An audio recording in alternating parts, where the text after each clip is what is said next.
Hello, lovely soul! Ayan, welcome back po sa aking channel. Thank you for watching. I love you.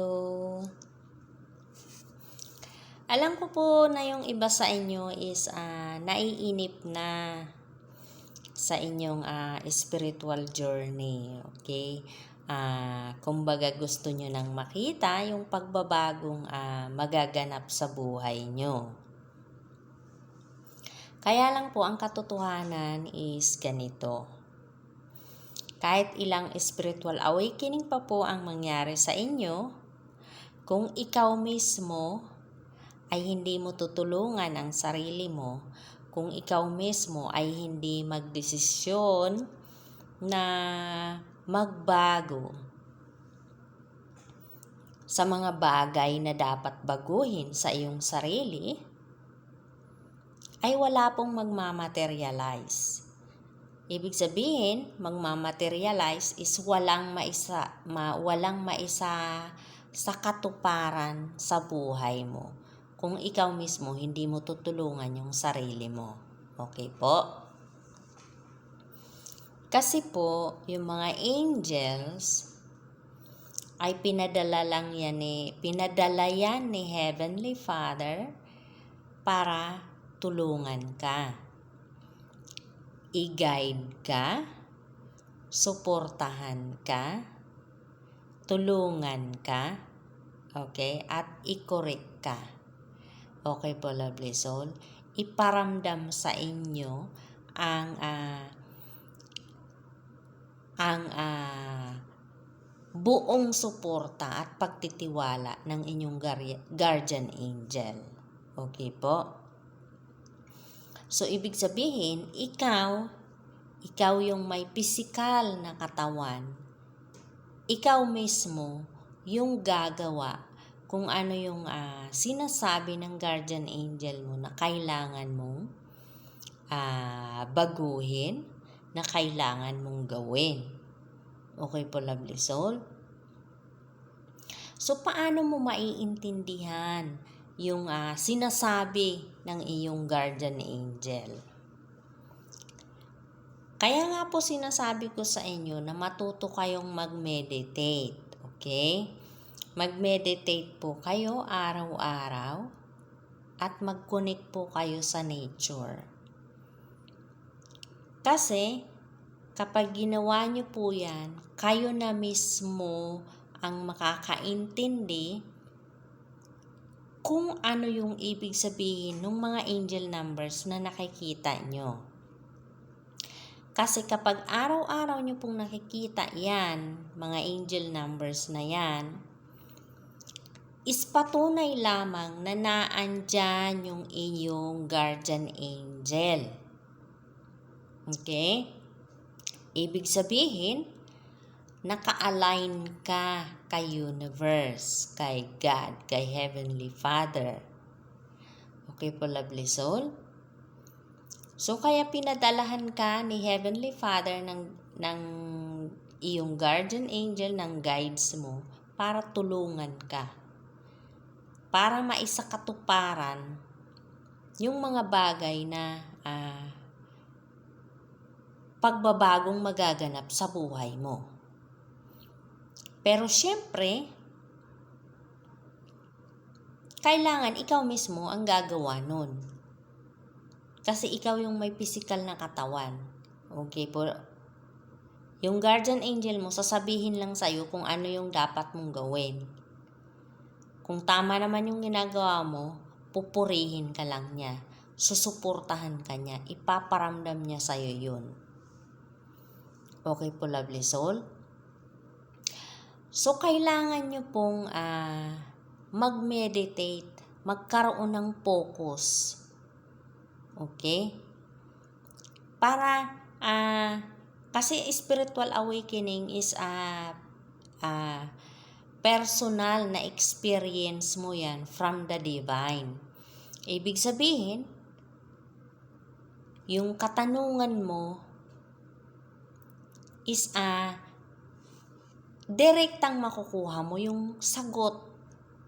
Okay po? Direkta mong mararamdaman yung pagmamahal ni Heavenly Father sa'yo. Okay? So kaya, kailangan nyo pong tulungan yung sarili nyo. Okay? Mag-yoga kayo, mag-meditate kayo, mag-exercise kayo, mag-connect kayo sa nature, magdasal kayo, okay? Mag-breathing exercise kayo. Breathing exercise, inhale, exhale. Mag-connect kayo sa nature, maglakad-lakad kayo dyan sa labas, lumanghap ng sariwang hangin. O kaya maupo kayo dyan sa may ilog, ilublob nyo yung paa nyo sa ilog, or maligo kayo mismo sa ilog or sa dagat. O di naman kaya dyan sa may mga puno, lalo na sa may malaking puno at matandang puno na, maupo kayo dyan. Makakatulong po yan sa inyo para magkaroon kayo ng focus. Okay? Kasi yun nga po, kapag may focus kayo, direktang makukuha nyo yung sagot sa katanungan nyo. Okay po? Kasi alam nyo po, kaya sinasabi ko sa inyo yan dahil na-experience ko yan. Nung bago pa lang po akong na-awakening, nung 2021, napaka-negative po ng isip ko. Lagi ko pong nakikita noon yung mga angel numbers, and mostly yung 1111, 1111, or 1001. Yung 1111 is you are on the right path and you are supported by the forces na hindi mo nakikita. Yung 111, ibig sabihin yung oneness, new beginnings in your life. Yung 1001, ang sinasabi sa akin ng guardian angel ko noon is be careful ako sa iniisip ko. Kasi kung ano yung iniisip ko, yun yung magmamaterialize sa buhay ko. Ibig sabihin, kung ano man yung iniisip ko, yun yung mangyayari sa buhay ko. So kaya, sobrang negative ng iniisip ko noon. So natakot ako. Lahat ng negative na iniisip ko, yun yung mangyayari sa buhay ko. So natakot ako. Kaya tinulungan ko po yung sarili ko para maging positibo ako.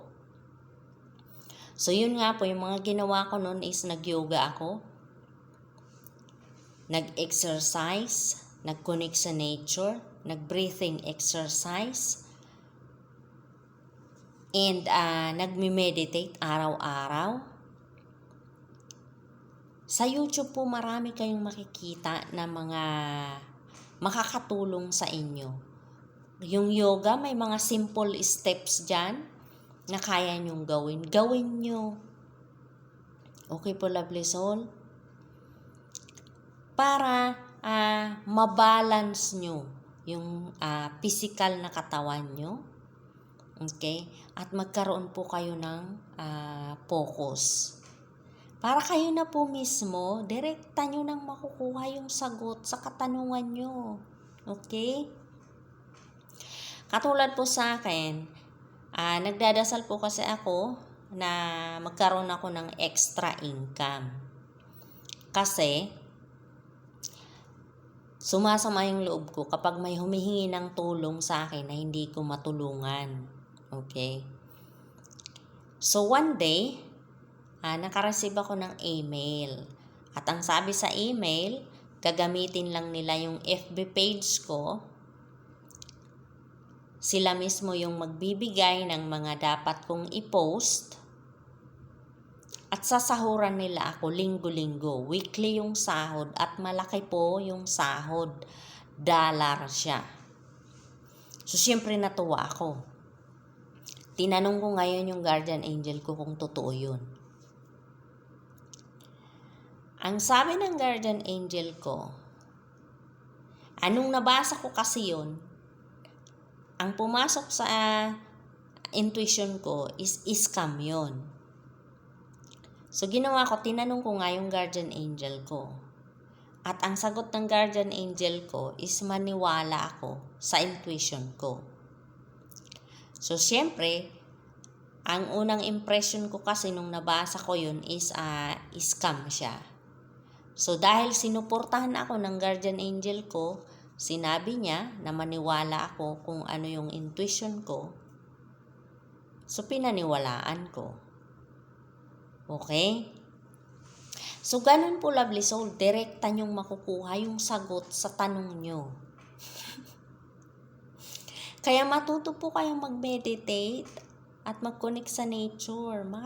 Yan po ang kailangan nyong gawin para masagot yung mga katanungan nyo. Diretso nyong makukuha yung sagot. Okay po?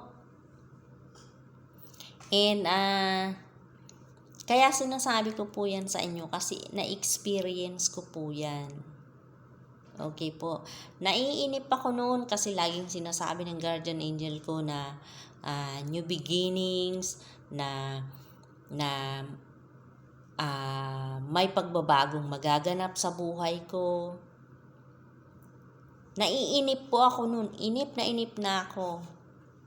Pero until now po, naandyan pa rin siya, yung guardian angel ko. 2021 po, nag-umpisa yung awakening ko. So, once na ginaid po kayo, once na pinapasok nyo yung inyong guardian angel sa buhay nyo, lifetime na po yan. Okay? So, kaya, tulungan nyo po yung sarili nyo para maintindihan nyo ang inyong guardian angel. Okay? Kasi, gustong-gusto nila kayong tulungan. Okay? Para ma-navigate nyo, mag-materialize sa buhay nyo yung mga bagay na gusto nyo, yung mga pagbabagong magaganap sa buhay nyo. Kaya lang, tulungan nyo po yung sarili nyo. Okay? Kasi hindi po ito yung parang magic na parang naghiling kayo sa genie, okay, is ibibigay na. Hindi po ganoon. Kailangan ikaw po mismo, tulungan mo yung sarili mo. Okay po? Ikaw mismo magdesisyon na gawin yun, yung pagbabago sa buhay mo. Okay po? And kapag nakita ni God yun na desidido ka na tinatrabaho mo yung gusto mong mangyari sa buhay mo, dahil naandyan ang inyong guardian angel, is mapapadali yun kasi mayroong nagga-guide sa'yo, mayroong tumutulong sa'yo. Okay po, lovely soul? So, ganun po yung ganun po nag-work yun or ganun nangyayari yun yung way ni Heavenly Father. Okay po, lovely soul? So, yun lamang po. Thank you for watching. God bless and I love you.